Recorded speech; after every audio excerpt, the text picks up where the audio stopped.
ఒక తీవ్రమైనటువంటి సంక్షోభంలో ఒక అసాధారణ రీతిలో ఈ చర్చ జరుగుతున్నది. అధ్యక్ష, ప్రభుత్వానికి సంఖ్యాబలానికి లోటు లేదు. కానీ 2 ఏళ్లుగా ఈ సభలో దాదాపు ఈ అంశం మీద కూడా సమగ్రమైన చర్చ జరగదు. వేరే ఉదాహరణలు అక్కర్లేదు.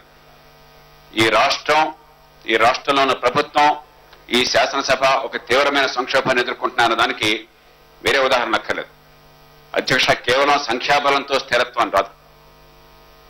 ఈవేళ అస్థిరత్వం రావడానికి కారణం గతంలో జరిగినటువంటి తప్పిదాలు, కొనసాగుతున్న తప్పిదాలు. అధ్యక్ష, ఈ ప్రభుత్వం పెత్తనం చేస్తున్నది, కానీ పరిపాలన చేయలేకపోతున్నది, సంఖ్యాబలం అన్నా కూడా. అధ్యక్ష, ఇవాళ అధికారం కోసం పాకులాడుతున్నారు. అధికారం లక్ష్యం అయిపోయింది, మార్గం కాకుండా. ప్రజా సంక్షేమం లక్ష్యంగా ఉండడం లేదు. ఈ సంక్షోభానికి కారణం వెనుకున్న ప్రధాన కారణం అది. అధ్యక్ష, ప్రజల్ని పౌరులుగా మనం చూడటం లేదు.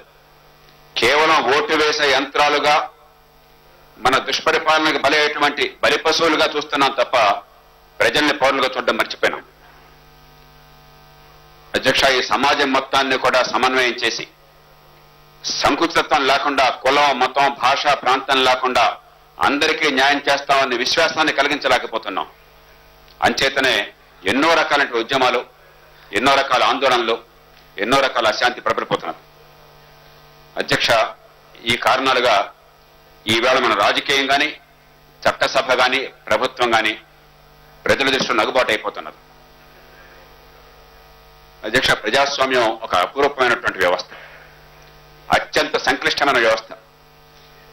మీ వెనక జాతిపిత బాపు ఆ గొప్ప చిత్రం ఉన్నది. ఆయన తరం నాయకులంతా కూడా అత్యంతమైన విశ్వాసంతో ప్రపంచంలో ఎవరు చేయని సాహసాన్ని కొడిగట్టారు.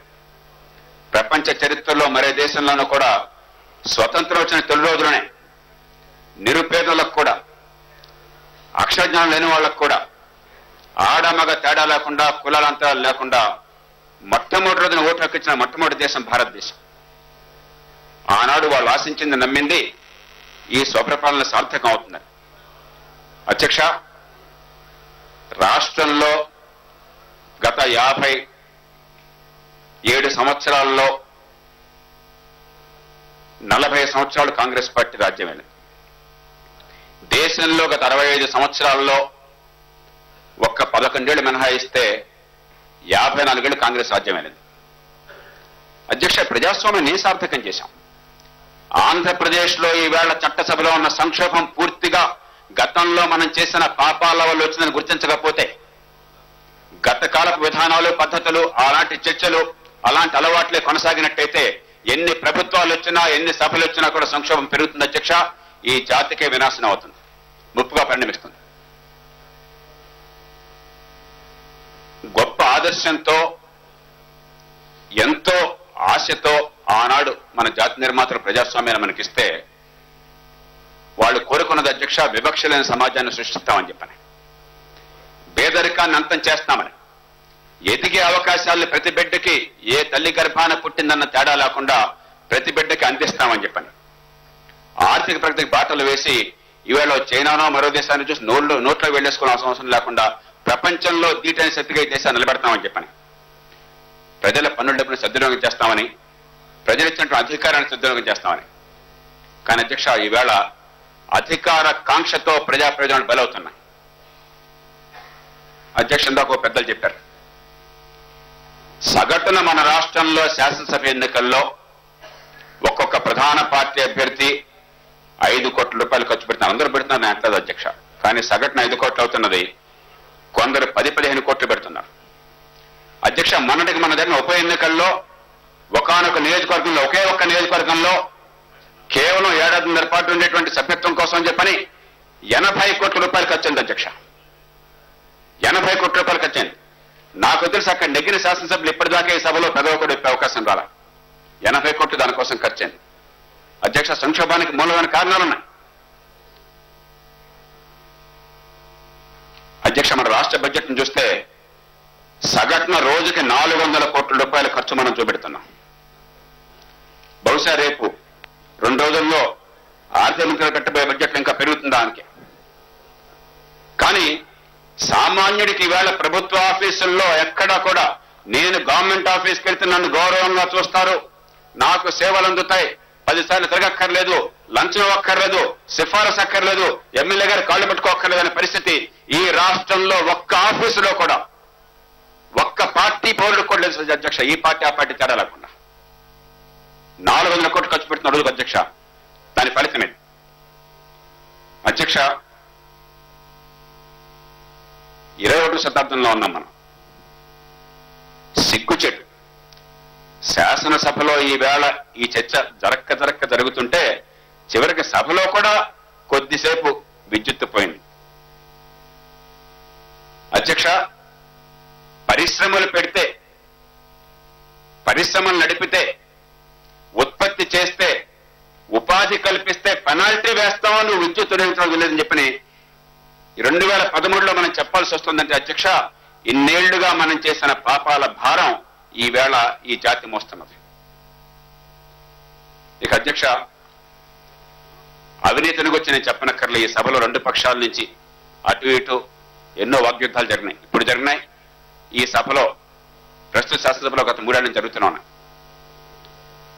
అధ్యక్ష, నేను ప్రధానంగా మనం తెలుసుకున్నది past sins cast long shadows. గత కాలపు పాపాల నీడ ఈ వేల్టి తరాన్ని, ఈ వేల్టి సమాజాన్ని ఖచ్చితంగా ప్రభావితం చేస్తుంది. విష బీజాల నుంచి అమృత ఫలాలు రావు. మనం నాటే విత్తనాలు విష విత్తనాలు అయితే మనకు మంచి ఫలాలు రావు అధ్యక్ష. ఇవాళ విద్యుత్ కొరత ఉందన్నా, సంఖ్యాబలం ఉన్న రాజకీయ అస్థిరత్వం ఉందన్నా, అవినీతి కొనసాగుతుందన్నా, ప్రజలకు కనీస పనులు జరగడం లేదన్నా, చట్టబద్ధ పాలన కరువైందన్నా, గోండాల సర్వహారం చేస్తున్నారన్న అధ్యక్ష, ఇవన్నీ కూడా గత కాలపు పాపాల పర్యవసానం మాత్రమే. ఇప్పటికైనా ఈ పరిస్థితి నుంచి బయటపడాలని చెప్పంటే నిజాయితీ అయిన చర్చ కావాలి.